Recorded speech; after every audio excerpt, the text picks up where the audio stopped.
Il est maintenant venu le temps de vous présenter ma série favorite de l'année 2017, je vous en ai déjà parlé en 180 secondes, mais comme ça sort en DVD Blu-ray en cette fin d'année pour les fêtes de Noël, eh ben j'en profite pour vous reparler de Last Man en 180 secondes.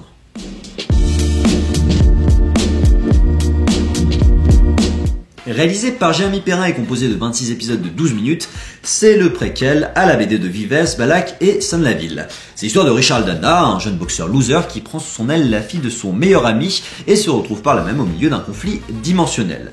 Alors, Last Man, c'est une putain de réussite à la française, je vous en ai déjà parlé dans une autre critique 180 secondes, je profite de ce Rewind 2017 pour vous en reparler alors que l'intégrale DVD Blu-ray va sortir en cette fin d'année, parce que c'est le genre de création originale française qui se soutient à donf, et moi j'ai profondément envie de voir une saison 2. C'est une série du coup qui fait préquel à la BD éponyme, dans le sens où par contre elle peut être découverte complètement à part, et même je trouve que le dessin animé est mieux, enfin je l'ai préféré dans le sens où il a plus de choses à offrir et qu'il est plus facile de se mettre au dessin animé puis au manga que l'inverse.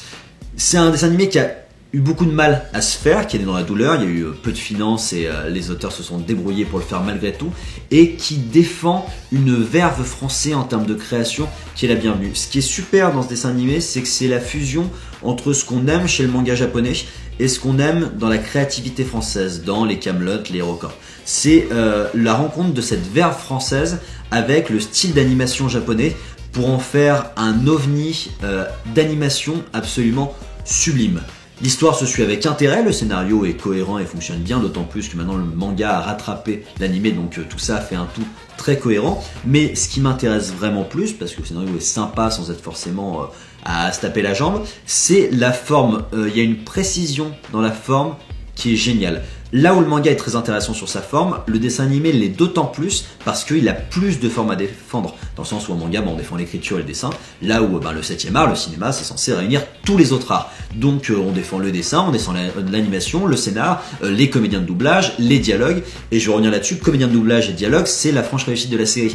Dans le sens où les dialogues sont très bien écrits, très dissibles. Il y a une verve très propre, comme je vous le disais, un côté camelotien, mais pas que. Et qui sont excellemment bien dits, que c'est très très bien dirigé en termes de comédien de doublage. Je crois que c'est Martial Leminou qui joue aussi Richard Lana qui s'en est occupé, et qui a un vrai kiff à écouter Last Man, à écouter les mecs se balancer des vannes, d'autant plus que le dessin animé se permet d'être cru, le dessin animé se permet d'être sexuel, d'être gore, d'être tout ce que vous voulez, donc il ne se refuse rien. Il est très original et très honnête dans la vision qu'avait son créateur. Il n'est pas passé au mixeur comme toutes les productions françaises qu'on voit sur France 2 et compagnie.